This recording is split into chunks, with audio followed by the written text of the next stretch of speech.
Kamu tidak usah datang malam ini. Ibuku tidak ingin kamu datang. Telepon dari suamiku. Saat syukuran rumah baru ibu mertuaku. Aku membalas pesannya. Baiklah, Mas. Kubalas mereka yang sudah meremehkan dan menghinaku. Kubuat mereka menyesal. Kubatalkan semua pembayaran dan kutarik semua dana. 1 jam kemudian mereka mulai meneleponku tanpa henti. Karena sebelum ceritanya dimulai, silahkan tulis di kolom komentar dari daerah mana saja teman-teman yang menonton cerita ini. Jangan lupa like dan subscribe agar channel ini bisa semakin berkembang dan bisa mempersembahkan cerita yang lebih menarik lagi. Donita memijat pelipisnya perlahan. Layar laptop di hadapannya menampilkan deretan angka yang baru saja berkurang dalam jumlah sangat besar. Ini adalah pelunasan tahap akhir untuk sebuah rumah mewah di kawasan elit. Rumah itu bukan untuknya. Rumah itu untuk Ibu Ratih, ibu mertuanya. Donita menghela napas panjang, menutup laptopnya, dan menyandarkan punggungnya di kursi kerja. Sebagai seorang wanita berhijab yang memimpin perusahaan ekspor garmen yang sukses, Donita sudah terbiasa mengambil keputusan bernilai miliaran. Namun, keputusan yang satu ini terasa berbeda. Ada rasa getir yang tidak bisa hilang. Semuanya dimulai 3 bulan lalu. Ilham, suaminya, datang dengan wajah memelas. Ilham adalah pria yang baik, namun sayangnya, ia terlalu tunduk pada keinginan ibunya. Malam itu, Ilham duduk di samping Donita, menggenggam tangannya, dan memulai bujukan yang sudah sering Donita dengar. Sayang, ibu itu sudah tua. Cita-cita terbesarnya hanya ingin punya rumah yang layak di sisa hidupnya. Donita terdiam. Kata, layak, yang dimaksud Ilham dan Ibu Ratih sangatlah relatif. Rumah mereka saat ini sudah lebih dari cukup. Tapi Ibu Ratih selalu merasa kurang. Ibu Ratih tidak pernah menyukai Donita. Bagi Ibu Ratih, Donita hanyalah wanita biasa yang kebetulan sukses. Status Donita sebagai pengusaha tidak pernah membuatnya bangga, malah membuatnya iri. Ibu Ratih merasa, sebagai menantu, Donita wajib menyerahkan semua penghasilannya untuk dikelola oleh suami dan mertuanya. Tentu saja Donita menolak. Ia bekerja keras untuk bisnisnya, dan ia hanya mau menggunakan uangnya untuk hal-hal yang jelas. Namun, Ilham adalah kelemahannya. Rumah yang seperti apa, Mas? Tanya Donita saat itu. Yang di kawasan permata hijau itu, sayang. Ibu sudah lihat-lihat. Katanya udaranya sejuk. Jawab Ilham, menghindari tatapan Donita. Donita nyaris tersedak. Permata hijau adalah salah satu kawasan termahal. Ia tahu persis berapa harga pasaran di sana. Itu bukan sekadar rumah. Itu sebuah istana kecil. Mas, itu harganya tidak masuk akal. Kita sedang ekspansi bisnis. Donita mencoba bernegosiasi. Ayolah, Donita, sekali ini saja, untuk ibu. Aku janji, setelah ini ibu tidak akan minta apa-apa lagi. Aku malu, sebagai anak, tidak bisa membahagiakan ibu. Ilham mulai menggunakan senjata andalannya, rasa bersalah. Dan seperti biasa, Donita luluh. Ia mencintai Ilham, dan ia selalu berharap pengorbanannya akan membuat Ibu Ratih akhirnya bisa menerimanya. Maka dimulailah proses pembelian rumah itu. Donita yang mengurus semuanya. Ia yang bernegosiasi dengan agen properti, ia yang mengurus KPR atas namanya, dan ia yang membayar uang muka puluhan persen dari tabungan pribadinya. Ilham dan Ibu Ratih hanya ikut saat penandatanganan awal, berfoto-foto, dan memilih warna cat. Selama proses itu, Donita merasa seperti dompet berjalan. Setiap kali bertemu, Ibu Ratih tidak pernah menanyakan kabar Donita.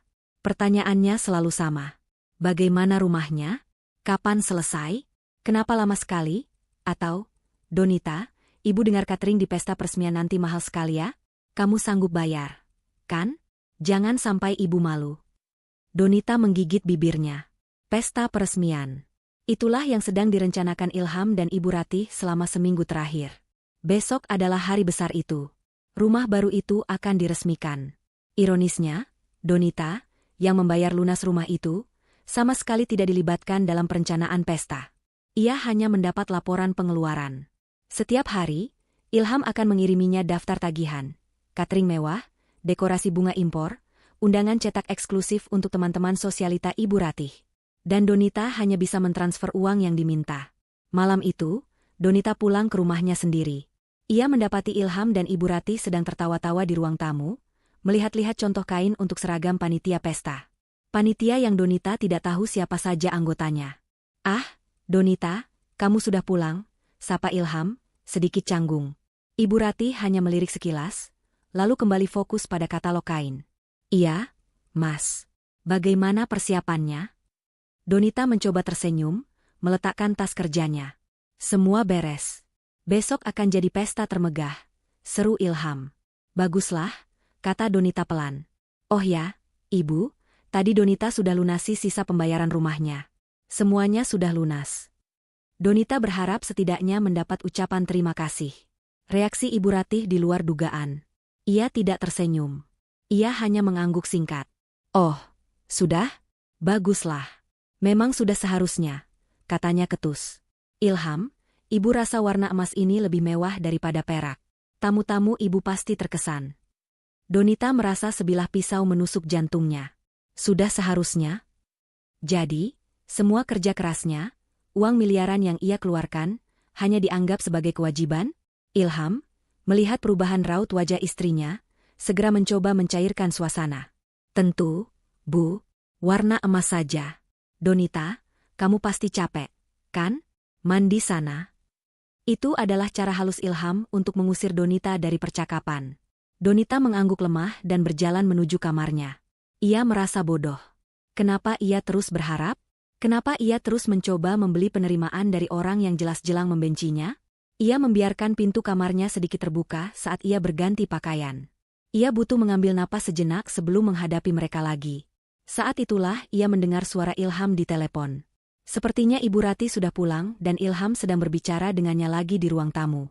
Suara Ilham terdengar pelan, tapi jelas. Iya, Bu, beres.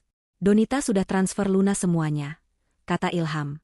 Ada jeda sejenak, Donita hanya bisa mendengar suara samar Ibu Ratih dari seberang telepon. Lalu Ilham tertawa.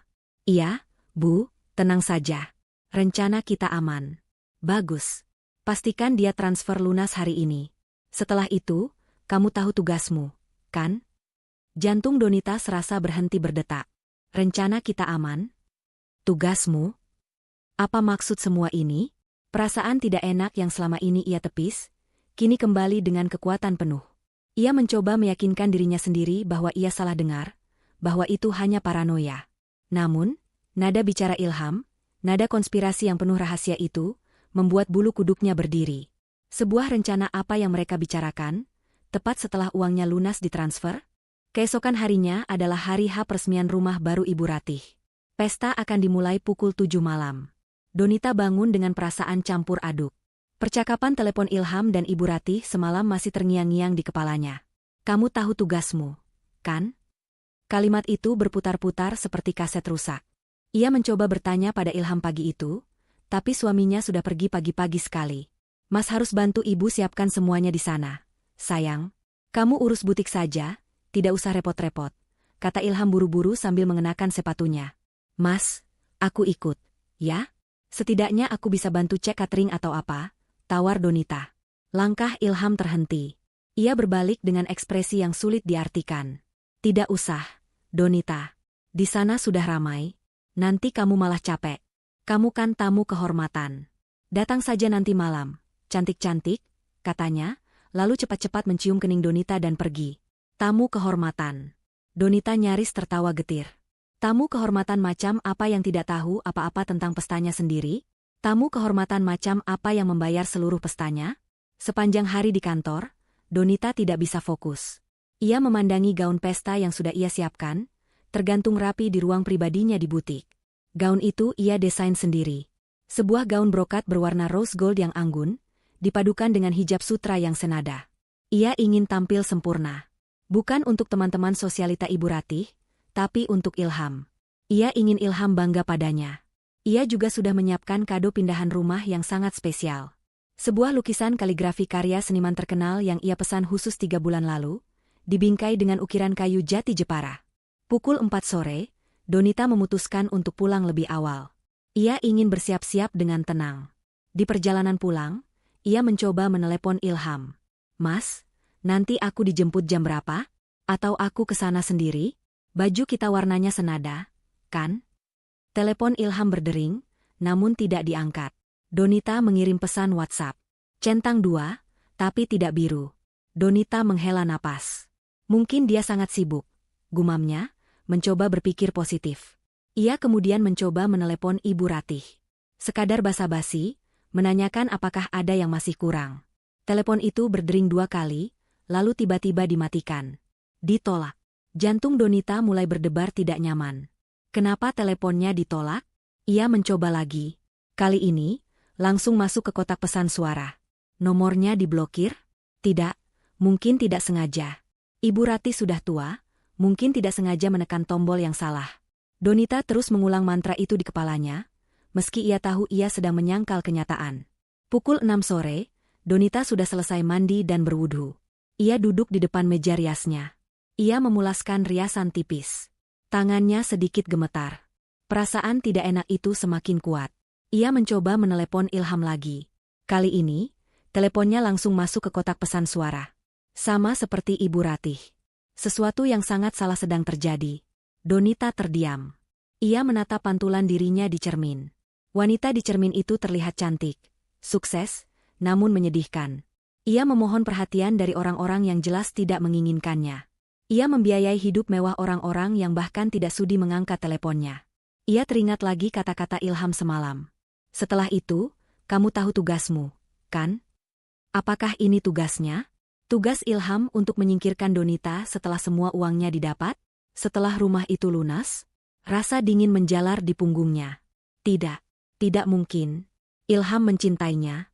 Setidaknya, dulu begitu. Pukul 6:30 malam. Pesta seharusnya sudah dimulai. Donita masih duduk di kamarnya. Gaun pesta yang indah masih tergantung. Kado yang mahal masih terbungkus rapi. Ia merasa seperti orang paling bodoh di dunia. Ia sudah siap, sudah berdandan, untuk pesta yang ia bayar, namun ia tidak yakin apakah ia diundang. Ia mengambil napas dalam-dalam. Ia harus mengakhiri ketidakpastian ini. Ia harus mendapatkan jawaban pasti. Ia mengambil ponselnya, membuka aplikasi WhatsApp. Ia tidak akan menelepon lagi. Ia akan mengirim pesan. Pesan yang memaksa Ilham untuk jujur. Jemarinya yang terawat mengetik dengan mantap, meski hatinya hancur berkeping-keping. Mas, aku sudah siap. Aku berangkat sekarang ya. Pesan itu ia kirimkan ke Ilham. Tanda centang 2 abu-abu langsung muncul. Donita menatap layar ponselnya tanpa berkedip. Ia menunggu tanda itu berubah menjadi biru. Ia menunggu balasan. 1 menit berlalu. 5 menit.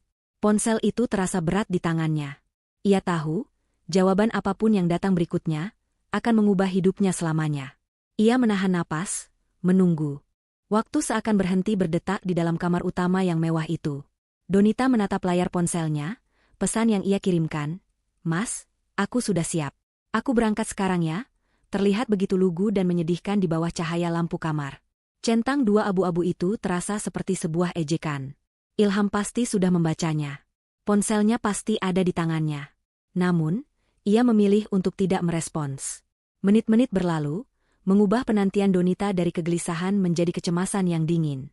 Ia bisa mendengar suara detak jam dinding di ruang tengah, suaranya terdengar seperti palu yang diketuk perlahan-lahan. Tepat pukul 6:07:15, ponsel di tangannya bergetar hebat. Jantung Donita melompat ke tenggorokannya. Dengan jari gemetar, ia membuka layar. Sebuah pesan baru dari Mas Ilham. Hanya ada 1 kalimat. 1 kalimat yang merangkum semua ketakutannya, semua pengorbanannya yang sia-sia, dan semua penghinaan yang ia terima selama ini. Kamu tidak usah datang malam ini, ibuku tidak ingin kamu datang. Donita membaca kalimat itu sekali, 2 kali, 3 kali. Kata-kata itu seakan tidak mau masuk ke dalam otaknya. Kalimat itu terasa asing, seperti bahasa yang tidak ia mengerti. Ponsel itu perlahan meluncur dari genggamannya, jatuh ke pangkuannya yang tertutup kain piyama sutra. Ia masih duduk di depan meja rias. Pantulan di cermin menunjukkan seorang wanita cantik berhijab, dengan riasan sempurna dan mata yang mulai kosong. Gaun pesta berwarna rose gold yang mahal masih tergantung di lemari, seolah menertawakan nasib pemiliknya. Hadiah kaligrafi mahal itu tergeletak di atas tempat tidur, sebuah monumen kebodohan. Kejutan awal itu berlalu dalam beberapa detik, digantikan oleh rasa sakit fisik yang menusuk. Rasanya seperti ada tangan raksasa yang meremas jantungnya. Ibuku tidak ingin kamu datang. Bukan, maaf, pestanya ditunda. Bukan, maaf, ibu sedang sakit. Tapi sebuah penolakan yang gamblang, brutal, dan disengaja. Dan Ilham, suaminya, yang mengetik pesan itu. Ia bukan sekadar penyampai pesan, ia adalah kaki tangan. Tiba-tiba, semua kepingan teka-teki itu menyatu. Percakapan telepon Ilham semalam. Rencana kita aman. Kamu tahu tugasmu, kan? Inilah tugas Ilham. Tugasnya adalah memastikan Donita tersingkir dengan rapi setelah semua tagihan lunas. Rumah itu sudah lunas. Pesta sudah dibayar. Mereka tidak lagi membutuhkan Donita. Ia hanyalah sebuah mesin ATM yang sudah habis masa gunanya. Ingatan-ingatan lain menyerbu masuk tanpa bisa dicegah. Ingatan saat ia membatalkan perjalanan bisnis penting ke Paris, hanya karena Ibu Ratih masuk angin dan ingin dirawat oleh menantunya.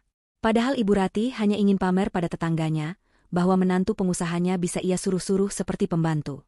Ingatan saat ia menalangi kerugian bisnis kafe Ilham yang gagal total, menggunakan dana darurat perusahaannya, tanpa Ilham atau Ibu Ratih mengucapkan sepatah kata terima kasih.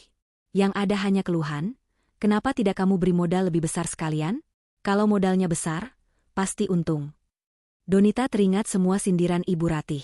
Sindiran tentang hijabnya yang katanya terlalu kaku, seperti ibu-ibu pengajian, sindiran tentang Donita yang terlalu sibuk kerja, lupa kodrat perempuan, dan yang paling menyakitkan, sindiran bahwa ia mandul karena belum juga memberikan cucu. Padahal mereka baru menikah 2 tahun dan Donitalah yang menunda kehamilan karena harus menstabilkan keuangan keluarga, termasuk keuangan Ilham dan ibunya.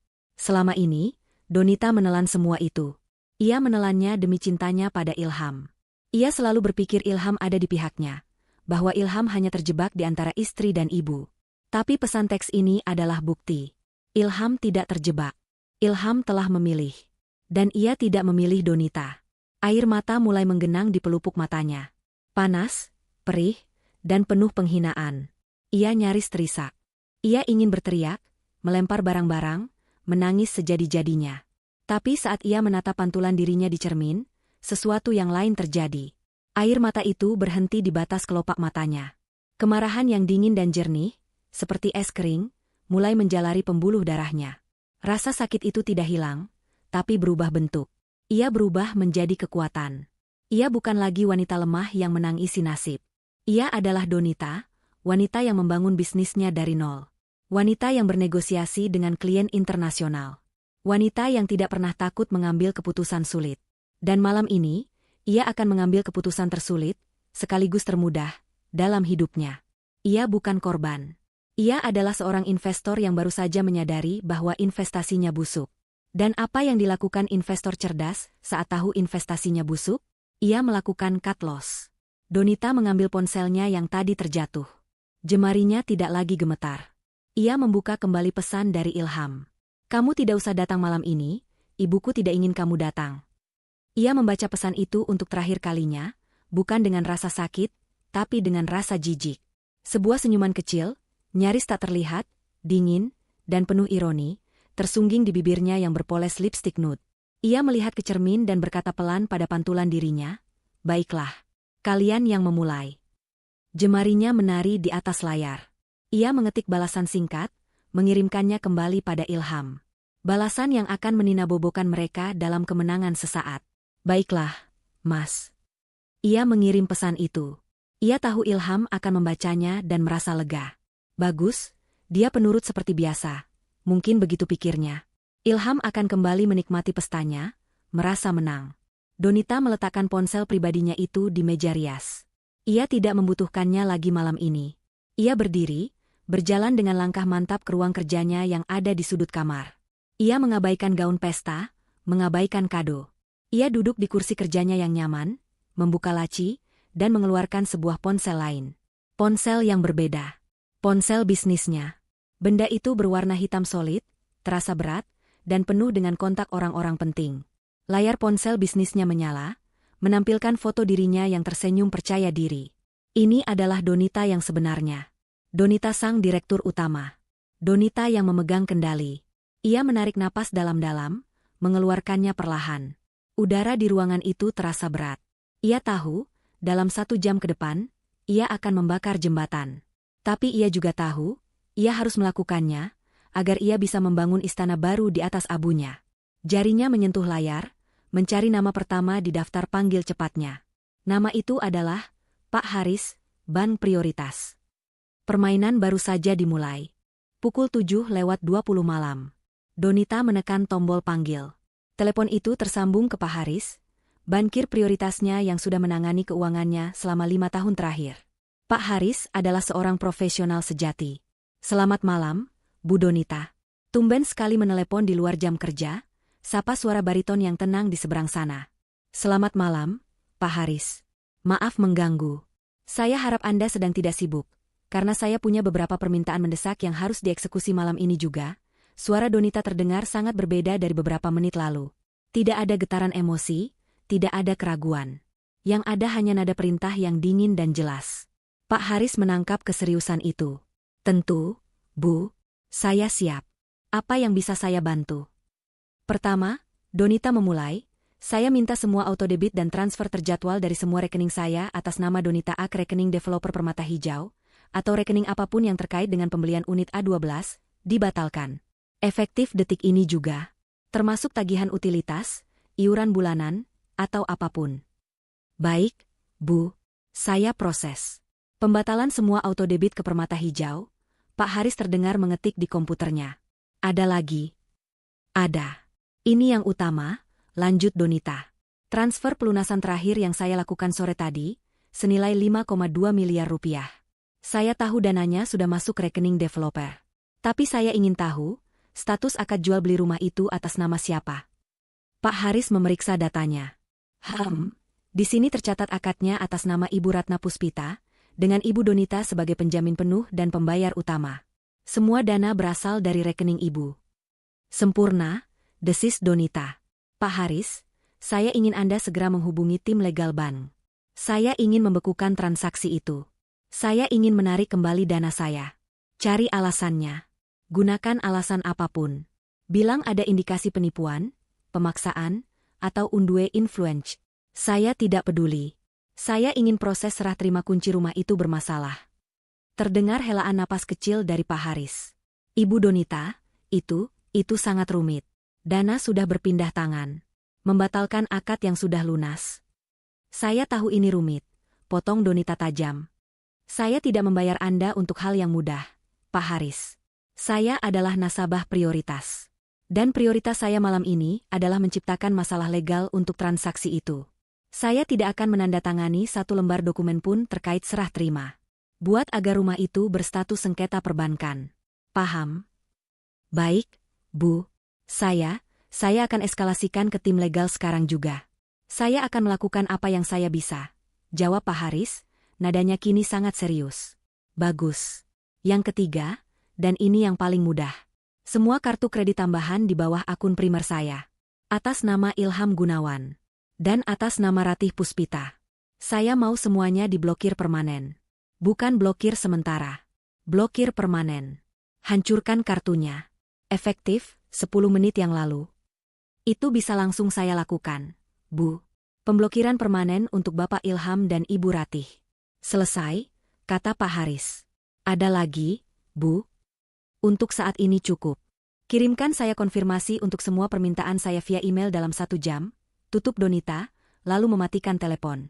Ia tidak berhenti. Tangannya langsung mencari kontak berikutnya. Pak Surya, manajer pemasaran senior dari Permata Hijau. Donita pernah bertemu dengannya beberapa kali. Halo, selamat malam, Pak Surya. Ini Donita, pembeli unit A12, sapa Donita, suaranya kini diubah sedikit lebih panik, namun tetap terkendali. Oh, selamat malam, Ibu Donita. Ada apa, Bu? Pestanya lancar? Sapa Pak Surya ramah. Pesta? Donita tertawa kecil, tawa yang kering. Pak Surya, saya menelepon karena ada masalah yang sangat besar. Saya adalah penjamin dan pembayar penuh untuk unit A12. Benar? Benar sekali, Bu. 100% dana dari Ibu. Bagus. Saya baru saja mendapat informasi bahwa saya telah ditipu oleh suami saya sendiri dan ibu mertua saya. Mereka melakukan konspirasi untuk menguasai aset tersebut. Apa, Bu? Maksud Ibu? Suara Pak Surya meninggi. Saya tidak punya waktu menjelaskan. Tapi yang jelas, saya, sebagai pembayar sah, tidak pernah menyetujui serah terima apapun. Saya informasikan secara resmi. Saya menarik semua dana saya dan saya akan mengajukan sengketa atas unit tersebut. Sore tadi saya transfer dalam kondisi di bawah tekanan. Donita berbohong sedikit, menambahkan drama agar pesannya tersampaikan. Tapi Bu, uangnya sudah lunas. Pestanya sedang berlangsung. Justru itu, Pak, kirimkan tim Anda ke sana sekarang juga. Hentikan pestanya. Segel rumah itu. Rumah itu statusnya sengketa. Saya tidak akan menandatangani dokumen apapun. Jika pihak developer menyerahkan kunci kepada Ibu Ratih, saya akan menuntut Permata Hijau karena bersekongkol dalam penipuan. Ancam Donita. Baik, Bu, baik. Tenang, Bu. Saya akan kirimkan tim keamanan dan legal kami ke lokasi sekarang. Kami akan bekukan status unitnya. Pak Surya terdengar panik luar biasa. Tuntutan hukum dari pembeli miliaran adalah mimpi buruknya. Bagus. Saya tunggu kabar dari Anda. Donita menutup telepon. 2 pelatuk sudah ditarik. Bank dan developer. Sekarang, yang ketiga. Ia menelepon manajer operasional di perusahaannya. Malam, Pak Anto. Maaf mengganggu.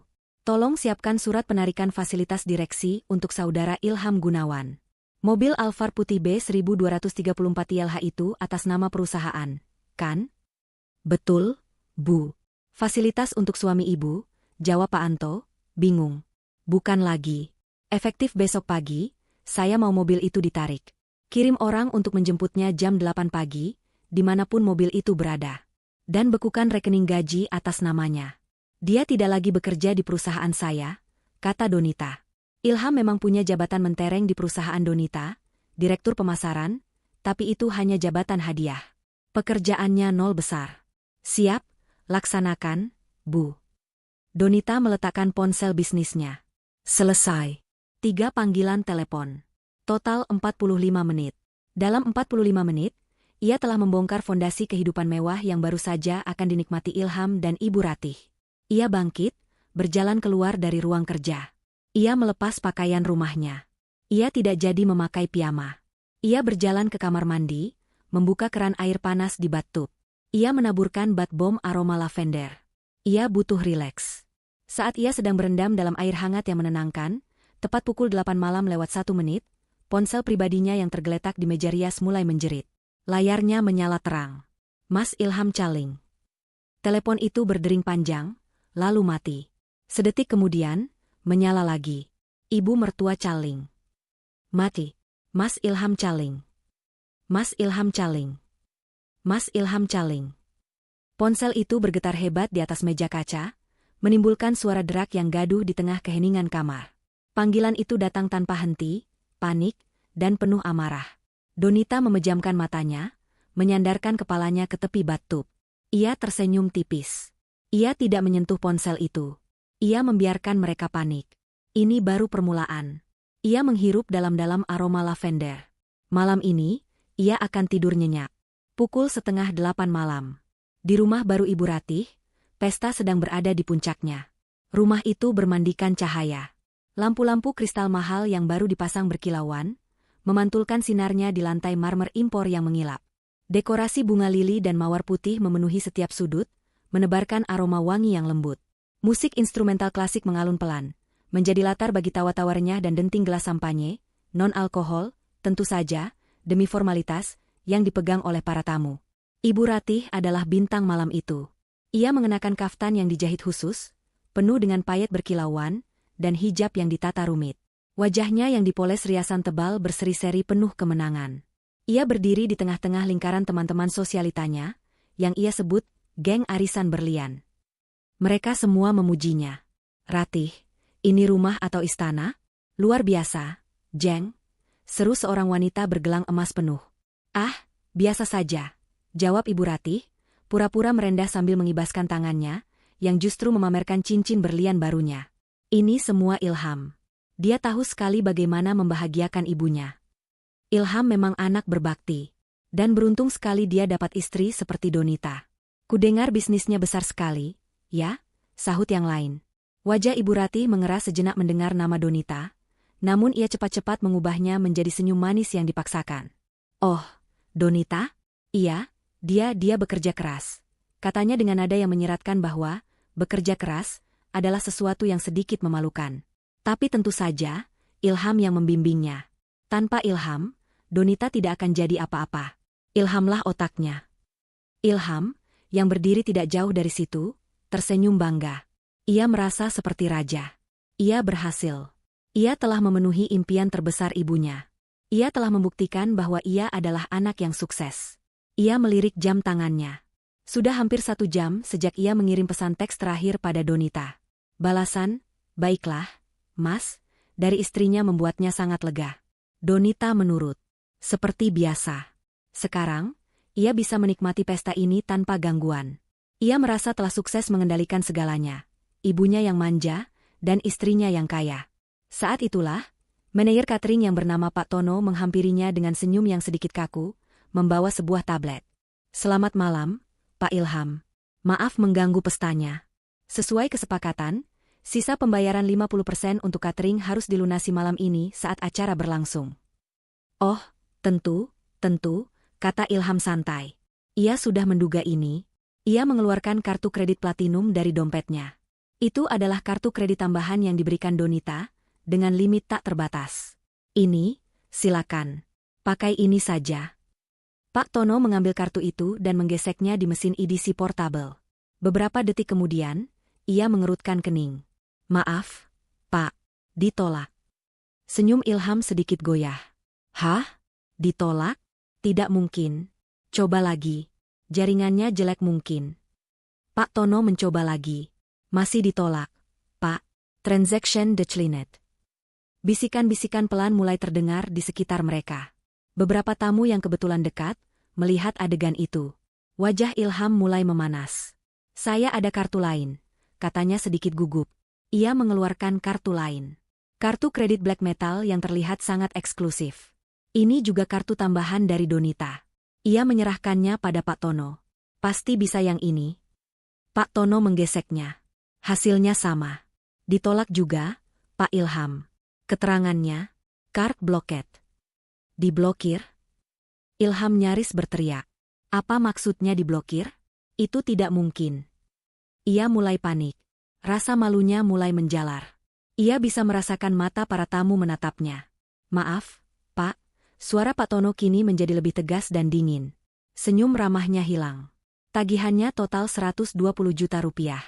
Perusahaan kami punya aturan ketat. Jika pembayaran tidak lunas, kami harus menghentikan layanan." "Menghentikan layanan apa maksudnya?"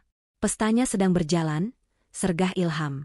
"Kami akan berhenti menyajikan minuman, dan koki kami akan berhenti memasak hidangan utama. Dan jika dalam 30 menit tidak ada kejelasan, kami akan mulai mengemasi buffet." "Jangan gila." Ilham benar-benar panik. Ibu Ratih, menyadari ada keributan, berjalan menghampiri. "Ilham, ada apa ini? Kenapa Pak Tono terlihat marah?" tanya Ibu Ratih, suaranya masih angkuh. "Kartu kreditnya bermasalah, Bu," kata Pak Tono langsung, tidak lagi menaruh hormat. "Tagihan catering belum dibayar." Mata Ibu Ratih membelalak. "Apa? Ilham, kenapa belum dibayar? Di mana istrimu? Kenapa dia tidak mengurus ini?" Tepat pada saat itu, kekacauan kedua datang. Musik instrumental klasik tiba-tiba berhenti. Semua tamu menoleh ke arah pintu utama. Di sana berdiri 3 orang pria berjas gelap. Mereka bukan tamu. Wajah mereka kaku dan serius. Yang di tengah, yang terlihat paling senior, adalah Pak Surya, manajer pemasaran permata hijau yang wajahnya dikenali Ilham. "Selamat malam, Bapak dan Ibu sekalian. Maaf menginterupsi pesta Anda." Suara Pak Surya terdengar keras dan jelas di ruangan yang mendadak hening itu. "Saya Surya, dari manajemen Permata Hijau. Saya di sini mencari Ibu Ratih Puspita dan Bapak Ilham Gunawan."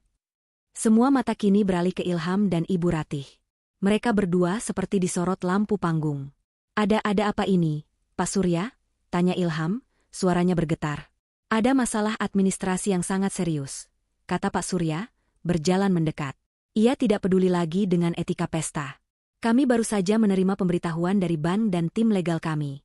Pihak pembayar utama dan penjamin penuh unit ini, atas nama Ibu Donita, telah menarik persetujuannya atas transaksi ini." "Apa?" pekik Ibu Ratih. "Apa maksudmu menarik persetujuan? Rumah ini sudah lunas.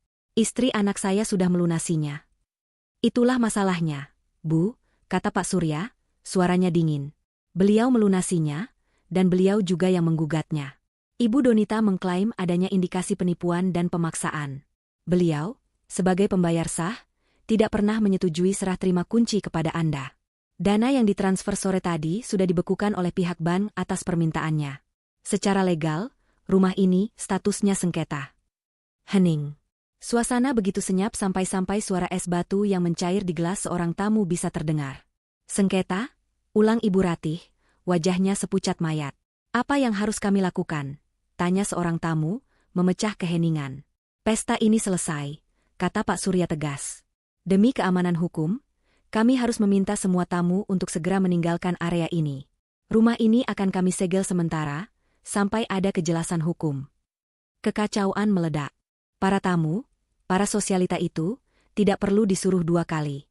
Mereka bergegas pergi, berbisik-bisik, beberapa bahkan terang-terangan menertawakan. Pesta termegah itu berubah menjadi neraka dalam hitungan menit. Ini tidak mungkin, teriak Ilham. Ia menarik ponselnya. Ia harus menelepon Donita. Ia menekan nomor istrinya dengan tangan gemetar. Telepon itu berdering. Tidak diangkat. Ia menelepon lagi. Tidak diangkat. Angkat, Donita. Angkat. Ilham berteriak putus asa. Ibu Ratih, melihat Ilham yang panik, ikut mengeluarkan ponselnya. Biar ibu yang telepon. Dia pasti takut sama ibu.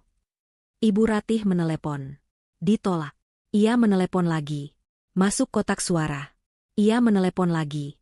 Di kamar mandinya yang tenang, di tengah keharuman lavender, Donita melihat layar ponselnya yang bergetar hebat di meja rias. Mas Ilham calling. Ibu mertua calling. Mas Ilham calling. Mas Ilham calling. Telepon itu menjerit-jerit tanpa henti. Donita hanya tersenyum, lalu memejamkan matanya, menikmati air hangat yang memeluk tubuhnya. Kekacauan di rumah sengketa itu berlangsung cepat. Para tamu sosialita, yang tadinya memuji-muji Ibu Ratih setinggi langit, kini berhamburan keluar seperti tikus meninggalkan kapal karam. Wajah mereka yang tadi penuh senyum palsu kini berganti dengan ekspresi campur aduk antara kaget, kasihan, dan yang paling banyak, puas. Gosip terpanas tahun ini baru saja tersaji di depan mata mereka. Ya ampun, Jeng, malunya. Sampai disegel begitu, bisik Ibu Linda kepada temannya, sambil bergegas menuju mobilnya. Sudah kuduga. Mana mungkin dia sanggup beli rumah semewah ini? Pasti menantunya yang bayar. Dan sekarang menantunya marah. Rasakan, sahut Datin Sri, buru-buru memotret bagian depan rumah yang mulai didatangi tim keamanan developer. Ibu Ratih berdiri mematung di teras marmer yang beberapa menit lalu menjadi panggung kemenangannya. Ia gemetar hebat, tapi bukan karena dingin. Ia gemetar karena amarah dan rasa malu yang tak terhingga. Kaftan mewahnya kini terasa seperti kostum badut. Riasan tebal di wajahnya mulai luntur oleh keringat dingin. Ilham. Kenapa dia tidak angkat teleponnya?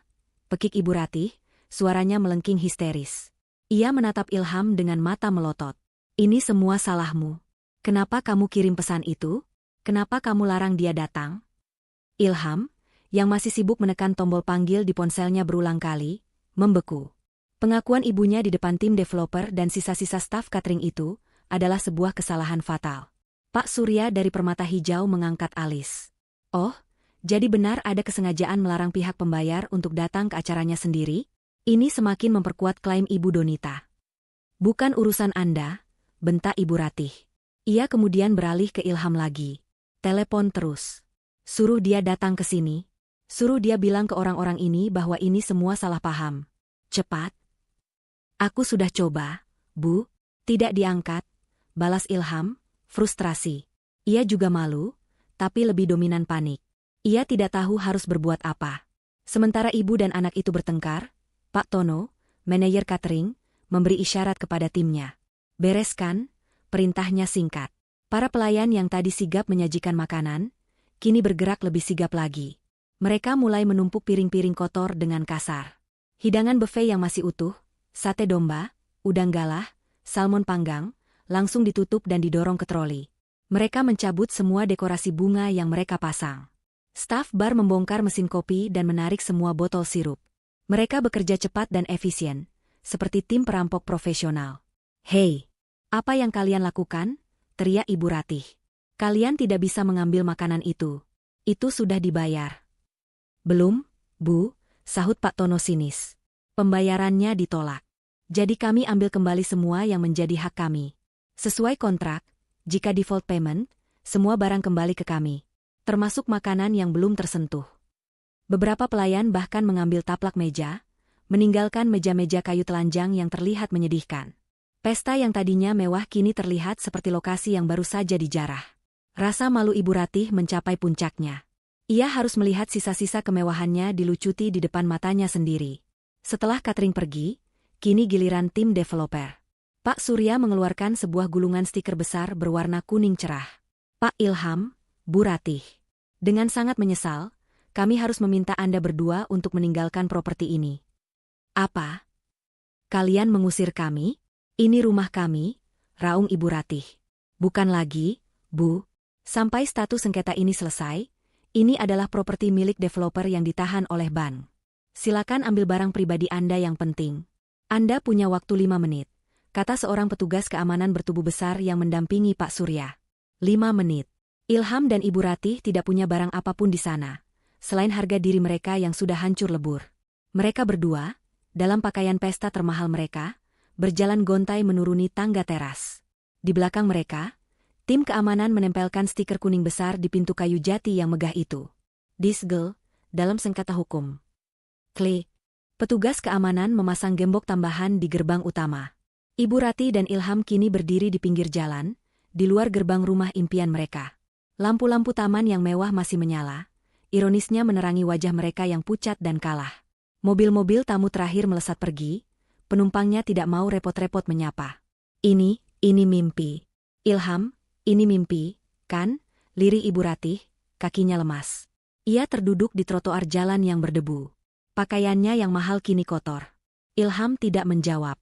Ia masih memandangi ponselnya. Puluhan panggilan tak terjawab. Puluhan pesan WhatsApp yang hanya centang 2 abu-abu. Ia terus mengetik pesan baru dengan panik. Donita angkat. Donita jawab sekarang. Ibu sakit ini gara-gara kamu. Apa maksudmu blokir kartu? Kamu gila? Kamu mempermalukan aku dan ibu. Donita aku bilang jawab. Rentetan pesan itu terkirim tanpa balasan. Ilham ingin melempar ponselnya ke jalan. Ia putus asa. Ia marah. Ia takut. Di apartemennya, Donita akhirnya keluar dari kamar mandi. Ia mengenakan piyama katun yang nyaman. Rambutnya terbungkus handuk. Ia mengambil ponsel pribadinya yang masih bergetar.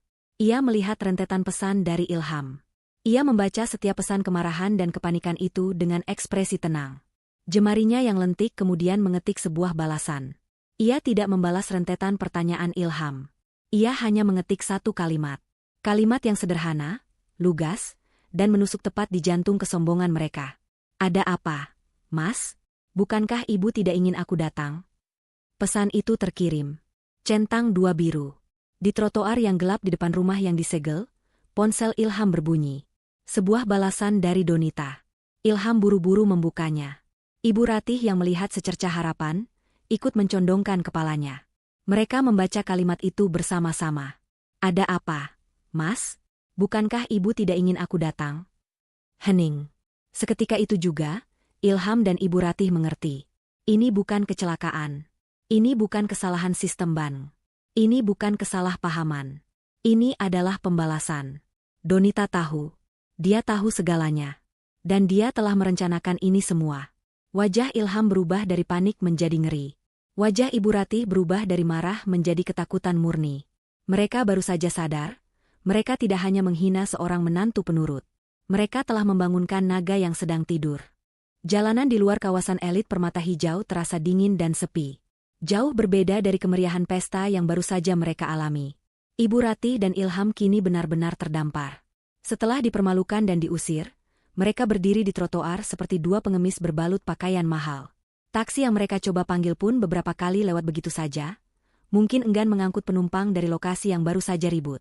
Akhirnya, setelah hampir 30 menit menahan malu, sebuah taksi online bersedia menjemput mereka. Perjalanan itu diisi dengan keheningan yang mencekam. Ilham duduk di depan, jemarinya tak henti-henti mengetik di ponsel, mengirim pesan-pesan marah yang tak terbalas. Ibu Ratih duduk di belakang, bersandar di jendela.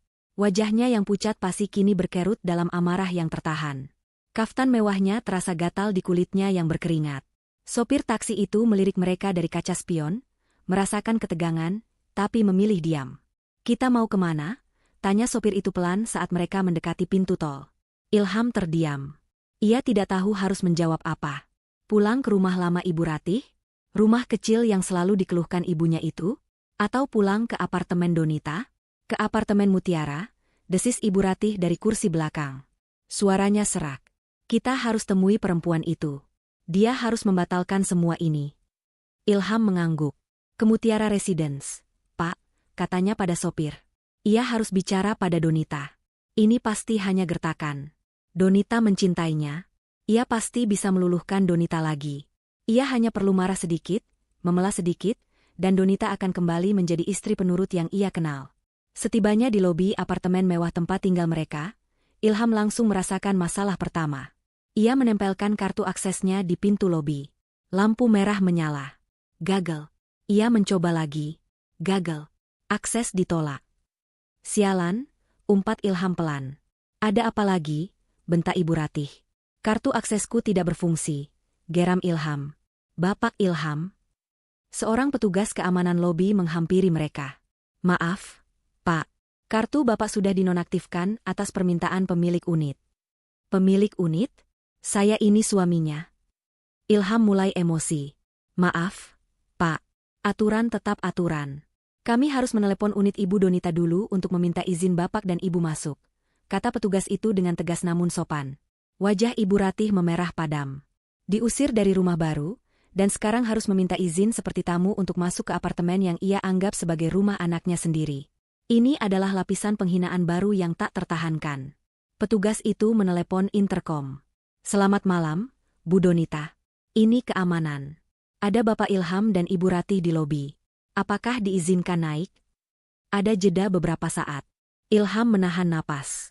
Jika Donita menolak mereka di lobi, tamat sudah riwayat mereka. Suara Donita terdengar tenang dari interkom. Suruh mereka naik. Saya tunggu. Ilham merasa sedikit lega. Dengar itu, dia menungguku, katanya pada petugas keamanan, lalu menarik lengan ibunya menuju lift. Lift itu terasa berjalan lambat sekali. Ilham merapikan kemeja batiknya yang sedikit kusut. Ibu Ratih merapikan hijabnya yang miring. Mereka sedang mempersiapkan diri untuk perang. Ting. Pintu lift terbuka di lantai penthouse. Ilham tidak perlu mengetuk. Ia melihat pintu unitnya sedikit terbuka. Ia mendorong pintu itu dengan kasar. Donita, apa maksud semua ini? Teriaknya sambil melangkah masuk. Pemandangan di dalam apartemen membuatnya tertegun. Donita tidak sedang menangis. Ia tidak panik. Ia tidak terlihat ketakutan. Ia sedang duduk santai di sofa ruang tamu, mengenakan piyama katun yang nyaman. Rambutnya yang basah terbungkus handuk. Di depannya, di atas meja kopi, ada secangkir teh jahe yang masih mengepulkan uap. Ia terlihat tenang, segar, seolah baru saja menikmati spa di rumah. Kontras sekali dengan Ilham dan Ibu Ratih yang kucel, lelah, dan penuh amarah. Duduklah, kata Donita pelan, suaranya sedatar air di kolam. Duduk, bentak Ibu Ratih, melangkah maju. Kamu suruh kami duduk setelah kamu mempermalukan kami? Kamu tahu apa yang sudah kamu lakukan? Hah? Kamu ini menantu durhaka. Donita, aku tidak tahu apa permainanmu ini. Tapi ini sudah keterlaluan. Ilham menimpali, suaranya bergetar antara marah dan takut. Kamu mempermalukan aku dan ibu di depan semua orang. Kamu batalkan kartu kreditku. Kamu segel rumah ibu. Kamu sudah gila? Donita menatap Ilham lekat-lekat. Ia menatap mata suaminya, mencari sisa-sisa pria yang pernah ia cintai. Ia tidak menemukan apa-apa. Hanya ada ketakutan dan keegoisan. Gila? Donita akhirnya angkat bicara. Suaranya tidak naik, tapi menusuk. Siapa yang gila? Mas? Aku yang gila karena bekerja banting tulang untuk membiayai rumah impian kalian? Atau kalian yang gila karena menikmati uangku sambil menghinaku di belakang? Ilham terdiam. Aku? Mempermalukan kalian? Donita tertawa kecil, tawa tanpa humor. Bukankah ibu sendiri yang bilang tidak ingin aku datang? Aku hanya menuruti perintah. Aku tidak datang. Aku hanya menarik kembali semua yang jadi milikku. Milikmu? Pekik Ibu Ratih. Tidak ada yang milikmu di sini. Semua yang kamu punya itu berkat Ilham. Anakku, tanpa Ilham, kamu bukan siapa-siapa. Semua hartamu itu juga harta anakku. Harta anak ibu? Donita kini beralih menatap mertuanya. Senyum tipisnya lenyap, digantikan ekspresi dingin yang belum pernah Ilham lihat sebelumnya. Mari kita bicara fakta, Bu.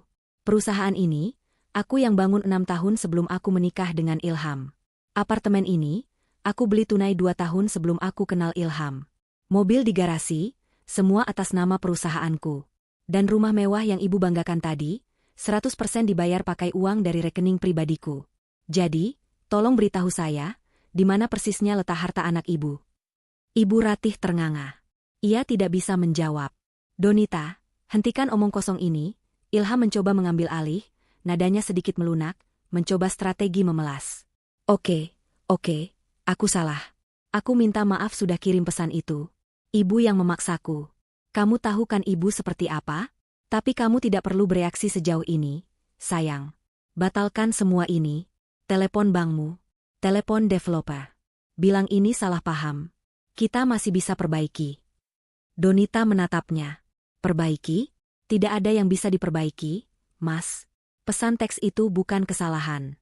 Itu adalah kejujuran. Kejujuran yang akhirnya membuka mataku. Ia lalu berdiri. Aku sudah selesai, katanya tenang. Selesai apa maksudmu? Tanya Ilham, firasat buruk mulai merayapinya. Donita berjalan ke arah pintu, di mana di sampingnya ada 2 buah koper besar dan 1 tas travel. Koper-koper yang Ilham kenali sebagai miliknya. Aku sudah selesai dengan pernikahan ini. Aku sudah selesai menjadi dompet berjalan kalian, kata Donita. Ia menendang pelan koper itu ke arah Ilham. Itu barang-barangmu. Setidaknya, yang bisa kumasukkan dalam koper. Baju-baju mahalmu, jam tangan koleksimu, sepatu-sepatumu. Mata Ilham membelalak ngeri. Kamu mengusirku? Aku tidak mengusirmu, koreksi Donita. Aku hanya mengembalikanmu ke habitat aslimu. Ini apartemenku. Aku membelinya dengan jerih payahku. Dan aku tidak sudi lagi berbagi udara dengan orang yang telah menghinaku dan bersekongkol dengan ibunya untuk menipuku. Penipu? Jaga mulutmu, Donita. Ibu Ratih menjerit. Kalian menikmati uangku, tapi melarangku datang ke pesta yang kubayar. Apa itu namanya kalau bukan penipuan? Balas Donita tajam. Sekarang, silakan keluar. Berdua. Donita, jangan begini. Ilham benar-benar ketakutan sekarang. Ia mencoba meraih tangan Donita. Donita menarik tangannya seolah baru menyentuh api. Jangan sentuh aku. Suaranya meninggi untuk pertama kalinya. Fasilitas mobilmu sudah kucabut. Akan ditarik besok pagi jam 8. Kartu kreditmu sudah kublokir. Dan besok pagi, pengacaraku akan mengirimkan surat gugatan cerai. Tidak. Ilham menggelengkan kepala, tak percaya. Oh, dan satu lagi, Donita tersenyum sinis. Silakan tinggal di rumah baru kalian. Rumah yang mana, ya? Oh, rumah yang masih disegel itu. Ia membuka pintu apartemennya lebar-lebar, menunjukkan jalan keluar. Keluar, perintahnya. Ibu Ratih, melihat Ilham yang mematung syok, maju dan mencoba mendorong Donita. Kamu tidak bisa lakukan ini pada anakku. Donita menahan tangan Ibu Ratih dengan cengkeraman kuat. Wanita yang biasa terlihat lembut itu ternyata memiliki kekuatan yang mengejutkan. Jangan pernah mencoba menyentuh saya di rumah saya sendiri, Bu Ratih, desis Donita, matanya menyala. Keluar. Sekarang. Atau saya panggil keamanan untuk menyeret kalian. Melihat tatapan mata Donita, Ibu Ratih gentar. Ia mundur selangkah. Ilham, dengan tangan gemetar, menarik koper-kopernya. Ia menatap Donita untuk terakhir kalinya, mencari belas kasihan. Yang ia temukan hanya dinding baja. Ia dan ibunya berjalan keluar dari unit penthouse itu. Saat mereka melangkah melewati ambang pintu, Donita berkata, "Selamat malam, Mas Ilham." "Selamat malam, Bu Ratih." Lalu, pintu itu ditutup. Terdengar suara kunci ganda yang diputar dari dalam. Klik, klik. Ilham dan Ibu Ratih berdiri di koridor mewah yang dingin, di samping tumpukan koper. Mereka kini resmi menjadi tunawisma. Ilham meninju dinding koridor dengan frustrasi. "ARGH. Donita, buka pintunya. Ini masih bisa dibicarakan." "Donita." Tidak ada jawaban. Hanya keheningan. Malam itu adalah malam terpanjang dalam hidup Ilham dan Ibu Ratih. Mereka tidak punya tujuan. Kembali ke rumah lama Ibu Ratih, Sebuah rumah sederhana di pinggiran kota, terasa seperti pilihan paling memalukan. Tapi mereka tidak punya pilihan lain. Menginap di hotel? Dengan kartu apa mereka akan membayarnya? Semua kartu Ilham sudah diblokir. Uang tunai di dompetnya hanya cukup untuk membayar taksi yang akan membawa mereka ke sana. Jadilah mereka tiba di rumah lama itu lewat tengah malam. Rumah yang sudah beberapa minggu ditinggalkan itu terasa pengap dan berdebu. Ibu Ratih, yang masih mengenakan kaftan pestanya, langsung mengamuk. Ini semua gara-gara kamu, Ilham. Kalau saja kamu bisa lebih tegas. Kalau saja kamu tidak terlalu bergantung pada uangnya. Ibu Ratih menyalahkan putranya, melupakan fakta bahwa ia adalah biang keladi dari semua permintaan material itu. Ibu yang menyuruhku kirim pesan itu, balas Ilham, tak mau kalah. Ibu yang bilang tidak sudi melihat mukanya di pesta. Mereka bertengkar hebat di tengah ruang tamu yang berdebu, dikelilingi koper-koper mahal Ilham yang terasa ironis. Malam itu, mereka tidur di kamar yang sempit dengan perasaan hancur dan saling menyalahkan. Keesokan paginya, kenyataan menghantam mereka lebih keras. Ilham terbangun karena suara ponselnya yang berdering, bukan panggilan, tapi alarm. Pukul 8 pagi. Saat itulah ia teringat sesuatu. Mobil. Ia berlari keluar. Benar saja. Di depan rumah kontrakan kecil di sebelah rumah ibunya, Alphard putih miliknya, mobil perusahaan Donita, sedang berhenti. Dua orang pria berbadan tegap keluar. Ilham baru saja akan berteriak memaki, tapi ia melihat mobilnya sudah terparkir di luar pagar rumah ibunya. Pria itu hanya menghampirinya. Pak Ilham Gunawan, kami dari tim penarikan aset perusahaan. Ibu Donita memerintahkan kami menjemput mobil ini, kata salah satu pria itu, sambil menunjukkan surat tugas. Ilham tidak bisa berbuat apa-apa. Ia hanya bisa pasrah menyerahkan kuncinya. Ia melihat mobil mewah yang biasa ia pakai untuk pamer itu, dikemudikan pergi oleh orang lain. Ia kini benar-benar tidak punya apa-apa. Pukulan tidak berhenti di situ. Sekitar pukul 11 siang, saat Ilham dan Ibu Ratih sedang sarapan seadanya dengan bubur instan, seorang kurir motor berhenti di depan rumah. Permisi, paket untuk Bapak Ilham Gunawan dan Ibu Ratih Puspita. Ilham keluar dengan malas. Kurir itu menyerahkan 2 amplop coklat tebal yang berbeda. Satu untuknya, satu untuk ibunya. Ibu Ratih menerima amplopnya dengan curiga. Ia merobeknya dengan kasar. Matanya membelalak saat membaca kop surat di dalamnya. Permata hijau developer. Bacanya pelan. Itu adalah surat pemberitahuan resmi. Surat itu menyatakan bahwa, sehubungan dengan adanya sengketa pembayaran dan gugatan dari pihak pembayar utama, Ibu Donita, maka proses akad jual beli dibatalkan. Rumah itu secara resmi ditarik kembali oleh developer. Uang muka yang sudah terlanjur masuk sebagian besar akan hangus untuk menutupi biaya denda dan kerugian pesta yang dibatalkan. Rumahnya hilang. Ilham? Lirih Ibu Ratih, tubuhnya limbung. Ia nyaris jatuh jika tidak berpegangan pada kusen pintu. Ilham tidak mendengarnya. Ia sedang sibuk dengan amplopnya sendiri. Amplopnya lebih tebal. Kop suratnya berasal dari sebuah firma hukum ternama di Jakarta. Jantungnya berdebar kencang saat ia membukanya. Gugatan cerai. Kata-kata itu melompat ke matanya. Ilham membaca lembar demi lembar dengan tangan gemetar. Ini bukan sekadar gugatan cerai biasa. Ini adalah gugatan cerai dengan tuntutan pembagian harta. Tapi, Donita dan pengacaranya telah mempersiapkan ini dengan sangat matang. Gugatan itu merinci dengan jelas. Donita menuntut cerai atas dasar perlakuan tidak menyenangkan, penipuan, dan eksploitasi finansial oleh suami dan keluarga suami. Yang lebih mengerikan adalah lampirannya. Puluhan lembar. Salinan rekening koran yang menunjukkan aliran dana miliaran dari rekening Donita ke rekening Ilham dan Ibu Ratih. Bukti transfer untuk rumah. Bukti pembayaran untuk semua tagihan catering dan dekorasi. Salinan akta kepemilikan apartemen dan aset perusahaan yang dibeli jauh sebelum pernikahan. Dan tuntutannya jelas, Donita menuntut pemisahan harta secara tegas. Semua harta bawaan miliknya tidak bisa diganggu-gugat. Untuk harta yang didapat selama pernikahan, yang nyaris tidak ada, karena Ilham tidak berpenghasilan, Donita bersedia membaginya. Tapi yang paling menghancurkan, Donita juga menuntut Ilham mengembalikan semua fasilitas yang telah ia nikmati, yang dinilai sebagai utang pribadi Ilham kepada perusahaan Donita. Ilham terduduk di lantai teras yang kotor. Tamat. Ia benar-benar tamat. Donita tidak hanya menceraikannya, ia menghancurkannya secara finansial sampai ke akar-akarnya. Ilham. Apa isi suratmu?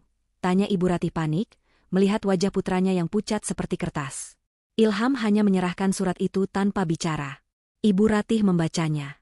Ia tidak mengerti semua istilah hukumnya, tapi ia mengerti kata, gugatan cerai, dan tuntutan ganti rugi.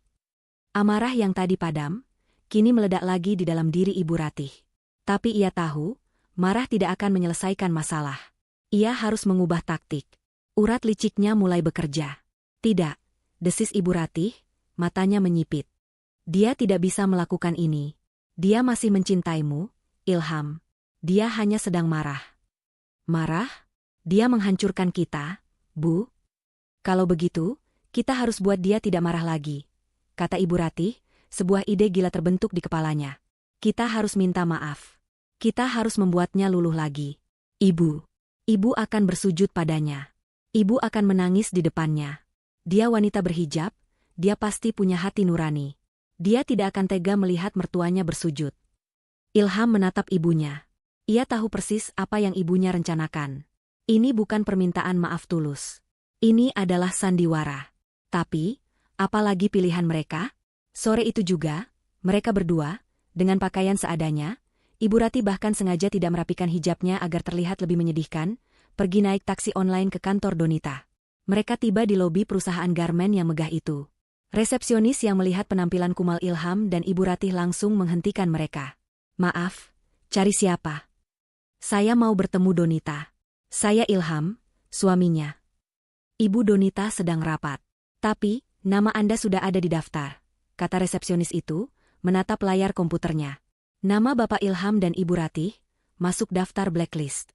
Dilarang masuk ke area kantor. Apa? Ilham menggebrak meja. Tepat saat itu, pintu lift berdenting. Donita keluar, diapit oleh dua manajernya. Ia mengenakan setelan blazer berwarna biru tua, yang membuatnya tampak berwibawa. Wajahnya terlihat segar, fokus, seolah kejadian semalam tidak membebaninya sama sekali. Ia sedang tertawa kecil membahas sesuatu dengan manajernya. Melihat Donita, Ibu Ratih langsung berlari dan melancarkan aksinya. Donita, anakku.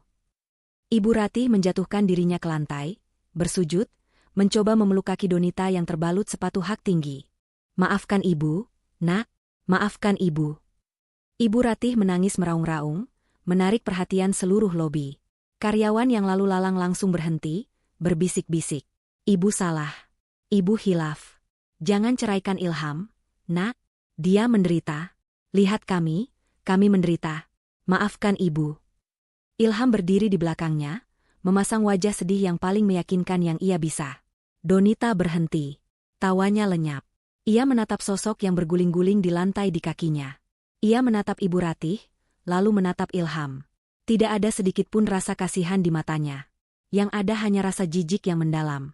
Ia menghela napas, lalu berbicara kepada manajernya, Pak Anto, panggil keamanan. Donita, ini ibu, nak, ibumu, raung Ibu Ratih, semakin kencang. Donita berjongkok sedikit, tapi bukan untuk membantu Ibu Ratih berdiri.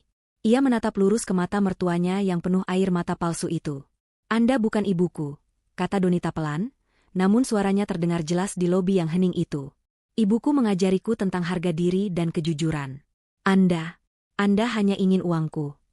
Donita berdiri tegak. Dan permainan sandiwara murahan ini sudah selesai. Dua petugas keamanan datang dengan sigap. Ada apa, Bu? Tolong, kata Donita. Suaranya kembali normal dan profesional. Antar dua tamu ini keluar dari gedung saya. Pastikan mereka tidak pernah bisa menginjakan kaki di properti perusahaan saya lagi. Selamanya. Siap, Bu. Petugas keamanan itu memegang lengan Ibu Ratih dan Ilham. Tidak. Lepaskan. Donita, kamu akan kena karma. Kamu menantu durhaka. Mendadak, tangisan Ibu Ratih berhenti. Wajahnya berubah menjadi topeng kemarahan yang mengerikan. Sandiwaranya terbongkar dalam sekejap. Ia meronta-ronta dan memaki-maki. Ilham hanya bisa pasrah saat diseret keluar. Ia menatap Donita, yang bahkan tidak menoleh lagi ke arahnya. Donita hanya merapikan blazernya, lalu berbalik, dan berjalan kembali menuju lift, melanjutkan diskusinya dengan manajernya seolah tidak terjadi apa-apa.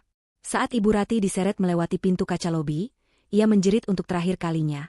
Kamu akan menyesal, Donita. Kamu akan tua dan sendirian. Pintu kaca itu menutup, meredam suaranya. Donita, dari dalam lift, hanya tersenyum tipis. Ia sudah melewati penyesalan. Kini, ia memasuki babak kebebasan. Bulan-bulan berikutnya adalah neraka dunia bagi Ilham dan Ibu Ratih. Setelah diusir dengan memalukan dari kantor Donita, mereka kembali ke rumah sempit di pinggiran kota. Rumah itu, yang dulu mereka tinggalkan dengan angkuh demi impian rumah mewah, kini terasa seperti penjara yang pengap dan menyedihkan. Kabar tentang pesta yang gagal, rumah yang disegel, dan pengusiran memalukan Ibu Ratih dari lobi perusahaan Donita menyebar lebih cepat daripada api. Teman-teman sosialita Ibu Ratih, geng arisan berlian, tidak hanya menjauhinya, mereka secara aktif menjadikannya bahan tertawaan di setiap pertemuan. Jeng Ratih? Oh, maksudmu Ratih, sengketa? Hahaha, kudengar dia sekarang tinggal di lubang tikus lagi. Kasihan sekali, ya. Makanya, kalau jadi orang jangan sombong. Apalagi sombong pakai uang menantu. Ibu Ratih, yang hidupnya bergantung pada validasi sosial, hancur lebur. Ia mengurung diri di kamar berhari-hari. Ia menolak makan. Ia tidak mau keluar rumah karena malu bertemu tetangga. Stres, malu, dan pola makan yang buruk membuat kesehatannya merosot tajam. Tekanan darah tingginya kumat, diabetesnya memburuk. Wanita yang dulu selalu tampil glamor dengan kaftan berpayet, kini hanya terbaring di tempat tidur yang berderit, mengenakan daster kusam, meratapi nasibnya. Sementara itu, Ilham berusaha mencari jalan keluar. Uang simpanan mereka, yang sebenarnya adalah sisa-sisa uang pemberian Donita, habis dengan cepat untuk biaya hidup sehari-hari. Ia harus mencari pekerjaan. Tapi apa yang bisa ia kerjakan? Selama ini, jabatannya sebagai direktur pemasaran di perusahaan Donita hanyalah topeng. Ia tidak pernah benar-benar bekerja. Ia tidak punya keahlian nyata. Ilham mencoba melamar ke beberapa perusahaan. Berbekal CV palsu yang mencantumkan jabatannya sebagai direktur, ia berhasil mendapatkan beberapa panggilan wawancara. Tapi semuanya berakhir dengan kegagalan. Para pewawancara yang berpengalaman bisa melihat dengan jelas bahwa pria di depan mereka ini kosong. Jadi, Pak Ilham, kata seorang manajer HRD di sebuah perusahaan, di CV Anda tertulis Anda menaikkan omzet ekspor hingga 200%. Bisa Anda jelaskan strategi spesifik apa yang Anda gunakan? Bagaimana Anda menganalisis pasar Eropa? Ilham gelagapan. Saya, tentu saja dengan kerja keras. Dan melihat tren. Ya, melihat tren di internet. Pewawancara itu hanya tersenyum tipis dan menutup mapnya. Baik, Pak Ilham. Nanti kami kabari. Tentu saja, kami kabari, adalah kode universal untuk Anda ditolak. Setelah puluhan lamaran ditolak, Ilham mulai putus asa. Ia terpaksa menurunkan standarnya. Dari direktur, ia melamar jadi manajer. Ditolak. Supervisor. Ditolak. Staf biasa. Ditolak. Akhirnya, dengan rasa malu yang luar biasa, ia harus mengambil pekerjaan apapun yang bisa ia dapatkan. Ia menjadi pengemudi taksi online, menggunakan mobil sewaan yang cicilan hariannya mencekik leher. Kehidupan mewah yang ia nikmati, mobil Alphard, jam tangan mahal, makan di restoran bintang 5, kini terasa seperti mimpi yang jauh. Realitasnya adalah duduk berjam-jam di dalam mobil sewaan yang bau asap rokok, menunggu orderan, dan seringkali hanya membawa pulang uang yang pas-pasan untuk membeli bensin dan sebungkus nasi. Rumah sempit itu kini menjadi arena pertengkaran abadi. Ibu Ratih, yang sakit-sakitan, menjadi semakin rewel dan pemarah. Ilham, yang lelah fisik dan mental, juga gampang tersulut emosi. Ilham, mana uangnya? Obat ibu habis. Kamu ini kerja apa saja, sih? Masa untuk beli obat ibumu sendiri tidak sanggup? Jerit Ibu Ratih dari kamar tidur, suaranya parau. Uang, uang, uang. Ibu pikir cari uang gampang? Balas Ilham, melempar kunci mobil sewaannya ke meja. Aku sudah narik dari subuh sampai subuh lagi. Cuma dapat segini. Cukup untuk makan nasi sama telur. Dulu waktu ada Donita, kamu tidak pernah begini. Dulu kamu anak yang berbakti. Mendengar nama Donita, urat di leher Ilham menegang. Cukup, Bu. Cukup. Semua ini terjadi karena siapa? Karena ibu. Karena kesombongan ibu. Kalau saja ibu tidak serakah, kalau saja ibu tidak menghina Donita, kita tidak akan jadi seperti ini. Jadi kamu menyalahkan ibu? Kamu yang tidak becus jadi suami. Kamu yang tidak bisa mengendalikan istrimu. Kamu yang bodoh, Ilham. Bodoh. Pertengkaran itu menjadi menu harian mereka. Saling menyalahkan. Saling mengutuk. Tidak ada lagi cinta antara ibu dan anak. Yang tersisa hanya kebencian dan penyesalan yang terlambat. Mereka terperangkap bersama dalam kemiskinan yang mereka ciptakan sendiri. Untuk bertahan hidup, mereka mulai menjual barang-barang yang tersisa di rumah itu. Perabotan lama, perhiasan imitasi yang dulu dibanggakan Ibu Ratih, semua dijual dengan harga murah. Proses perceraian Ilham dan Donita berjalan cepat. Donita tidak menuntut apa-apa selain apa yang menjadi haknya. Dan karena semua aset memang miliknya, Ilham keluar dari pernikahan itu tanpa membawa apa-apa, selain tumpukan koper dan utang atas fasilitas perusahaan yang pernah ia nikmati, yang kini sedang ditagih oleh pengacara Donita. Suatu sore, setelah seharian menarik penumpang dan hanya mendapat sedikit uang, Ilham menghentikan mobil sewaannya di pinggir jalan. Ia lelah dan lapar. Ia membuka ponselnya, sekadar melihat-lihat media sosial untuk mengalihkan pikiran. Saat itulah ia melihat sebuah unggahan berita dari akun gosip terkenal. Unggahan itu adalah video wawancara. Wajah yang sangat ia kenali muncul di layar kecil ponselnya. Donita. Donita terlihat sangat berbeda. Ia tampak lebih bersinar. Balutan hijab dan setelan kerjanya terlihat semakin elegan. Ia sedang diwawancarai di sebuah acara bincang-bincang bisnis ternama. Donita, selamat. Kami dengar perusahaan Anda baru saja menandatangani kontrak ekspor terbesar tahun ini dengan sebuah brand fashion ternama di Milan, tanya pembawa acara. Donita di layar tersenyum. Senyum yang tenang dan penuh percaya diri. Alhamdulillah. Ini semua berkat kerja keras tim. Kami baru saja meluncurkan lini busana modest baru yang menggunakan bahan daur ulang ramah lingkungan, dan ternyata pasar Eropa sangat merespons positif. Anda adalah panutan. Sukses dalam bisnis, dan terlihat sangat bahagia. Apa rahasia Anda? Setelah kita tahu Anda baru saja melewati masa-masa sulit dalam kehidupan pribadi Anda. Donita tertawa kecil. Masa sulit? Saya tidak melihatnya seperti itu. Saya melihatnya sebagai proses pembersihan. Terkadang, kita harus membuang sampah agar ruangan bisa kembali bersih dan segar. Rahasia saya sederhana, fokus pada apa yang bisa saya kendalikan, dan melepaskan apa yang hanya menjadi beban. Ilham mematikan layar ponselnya dengan tangan gemetar. Membuang sampah. Melepaskan beban. Itulah dirinya. Itulah dia dan ibunya di mata Donita. Sampah. Ia membanting setir mobilnya. Bukan. Ia tidak marah pada Donita. Untuk pertama kalinya, ia marah pada dirinya sendiri. Ia marah pada kebodohannya. Ia melihat apa yang telah ia sia-siakan. Ia memiliki berlian, tapi ia membuangnya untuk mengejar sebuah rumah kosong yang megah. Dan kini, ia tidak punya apa-apa. Sementara itu, Donita diwawancara di studio televisi yang dingin. Dan Ilham, sang mantan direktur, duduk sendirian di mobil sewaan yang panas, dengan perut kosong dan hati yang hancur berkeping-keping. Karma telah menjalankan tugasnya dengan sempurna. 1 tahun berlalu sejak malam peresmian rumah yang gagal total itu. Bagi Ilham dan Ibu Ratih, itu adalah 1 tahun penderitaan. Namun bagi Donita, itu adalah 365 hari kebebasan dan pertumbuhan. Gugatan cerainya telah resmi diputuskan 6 bulan lalu. Hakim mengabulkan semua tuntutan Donita. Pemisahan harta berjalan lancar karena bukti kepemilikan Donita sangat kuat dan tak terbantahkan. Ilham, yang mencoba melawan dengan mengklaim harta Gonogini atas perusahaan, hanya dipermalukan di pengadilan. Pengacaranya tidak bisa membuktikan 1 rupiah pun kontribusi Ilham. Sementara pengacara Donita dengan mudah membuktikan jutaan rupiah yang Ilham sedot dari perusahaan tanpa kontribusi apapun. Ilham keluar dari ruang sidang sebagai pria yang kalah total. Bebas dari beban pernikahan toksiknya, Donita mencurahkan seluruh energinya untuk 2 hal, bisnisnya dan kebahagiaannya sendiri. Dan hasilnya sangat luar biasa. Lini busana modest ramah lingkungan yang ia luncurkan, yang beritanya dilihat Ilham di ponselnya, meledak di pasar internasional. Perusahaannya berkembang pesat. Ia membuka 2 pabrik baru, menyerap ratusan tenaga kerja. Ia tidak hanya pulih, ia melesat jauh lebih tinggi dari sebelumnya. Donita yang sekarang adalah Donita yang berbeda. Ia masih wanita berhijab yang lembut tutur katanya, tapi kini ada aura kepercayaan diri dan ketegasan yang tak tergoyahkan. Ia tidak lagi ragu-ragu mengambil keputusan. Ia tidak lagi berusaha menyenangkan semua orang. Ia belajar bahwa harga dirinya tidak ditentukan oleh penerimaan orang lain, terutama bukan oleh pria seperti Ilham atau mertua seperti Ibu Ratih. Untuk merayakan pencapaian perusahaan dan ulang tahun kebebasannya, Donita memutuskan untuk mengadakan sebuah acara.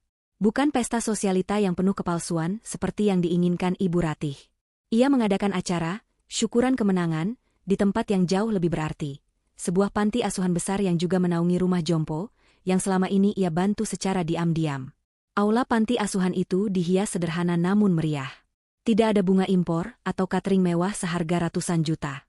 Yang ada adalah balon warna-warni, tumpeng besar, dan ratusan kotak makanan lezat yang dipesan dari usaha catering rumahan milik seorang janda yang juga ia bina. Para tamu kehormatannya bukanlah sosialita bergelang emas, melainkan anak-anak yatim piatu yang tertawa riang dan para lansia yang tersenyum tulus. Donita, mengenakan gamis putih bersih sederhana yang tampak sangat anggun, duduk di lantai, bersila bersama anak-anak. Ia menyuapi seorang anak kecil, tertawa lepas saat anak itu berceloteh lucu. Tidak ada beban di wajahnya. Hanya ada kedamaian. Saya berdiri di sini, kata Donita saat memberikan sambutan singkat, bukan sebagai direktur perusahaan, tapi sebagai seorang hamba Allah yang ingin bersyukur. 1 tahun terakhir ini mengajarkan saya banyak hal, terutama tentang melepaskan. Ia menatap wajah-wajah tulus di hadapannya. Terkadang, hal terbaik yang bisa kita lakukan adalah melepaskan. Melepaskan beban, melepaskan masa lalu, melepaskan orang-orang yang meracuni jiwa kita. Karena hanya dengan tangan kosong, kita bisa menerima berkah baru yang lebih indah. Acara itu ditutup dengan doa bersama. Donita menyerahkan secara simbolis donasi besar untuk renovasi total gedung panti asuhan itu. Para pengurus panti dan anak-anak menangis haru, mendoakan Donita tanpa henti. Di saat yang hampir bersamaan, di sudut lain kota yang berdebu dan panas, sebuah antrean panjang mengular di depan sebuah bangunan sederhana dengan spanduk, dapur umum gratis, Jumat berkah. Orang-orang dengan pakaian kusam, wajah lelah, dan tatapan kosong, mengantre dengan sabar sambil memegang mangkuk atau kotak makanan kosong. Di tengah antrean itu, berdiri 2 sosok yang kontras namun sama-sama menyedihkan. Seorang wanita tua yang kurus dan terlihat sakit-sakitan, hijabnya kusam dan miring, bersandar pada seorang pria yang lebih muda. Pria itu, yang juga kurus dan mengenakan kaos oblong yang sudah luntur warnanya, menatap ke depan dengan pandangan hampa. Mereka adalah Ibu Ratih dan Ilham. Ini adalah realitas baru mereka. Sejak Ilham kehilangan pekerjaan sebagai sopir taksi online, karena mobil sewanya disita akibat gagal bayar, mereka benar-benar jatuh miskin. Mereka hidup dari belas kasihan tetangga dan kini, dari antrean makanan gratis. Cepat sedikit, Ilham. Ibu lapar. Gerutu Ibu Ratih, suaranya lemah namun masih menyisakan nada ketus. Sabar, Bu. Antreannya memang panjang. Balas Ilham, suaranya datar tanpa emosi. Ini semua gara-gara kamu. Coba dulu kamu tidak bodoh. Coba dulu kamu. Diam, Bu. Potong Ilham. Untuk pertama kalinya ia memotong ucapan ibunya, bukan dengan marah, tapi dengan kelelahan yang sangat dalam. Sudahlah. Tidak ada gunanya. Kita antre saja. Sebentar lagi giliran kita. Ibu Ratih terdiam, kaget mendengar nada suara Ilham. Ia menatap putranya, lalu menatap antrean di depan. Ia akhirnya sadar. Tidak ada lagi yang bisa disalahkan. Tidak ada lagi yang tersisa. Ini adalah akhir dari segalanya. Kembali ke panti asuhan. Acara sudah selesai. Donita berjalan sendirian di taman panti yang asri, menikmati semilir angin sore. Manajernya menghampiri. Bu, mobil sudah siap. Wawancara dengan majalah bisnis internasional dijadwalkan jam 5. Donita mengangguk. Ia melihat ke langit sore yang mulai memerah. Ia merasa damai. Ia telah memaafkan Ilham dan Ibu Ratih, bukan untuk mereka, tapi untuk dirinya sendiri. Memaafkan agar ia bisa melepaskan sisa-sisa racun masa lalu. Saat ia berjalan menuju mobilnya, sebuah pikiran melintas di benaknya. Ia teringat bagaimana ia dulu rela mengorbankan segalanya demi sebuah rumah mewah untuk mertuanya, hanya untuk dihina. Ia tersenyum tipis. Aku pernah mati-matian membelikan mereka rumah. Batinnya, sambil membuka pintu mobilnya sendiri, tidak lagi perlu sopir. Tapi sebagai gantinya, Tuhan memberiku sesuatu yang jauh lebih mahal. Tuhan memberiku istana yang takkan pernah bisa mereka segel. Istana bernama kebebasan. Ia masuk ke dalam mobil, merapikan hijabnya, dan melaju pergi, menuju masa depan yang ia ciptakan sendiri.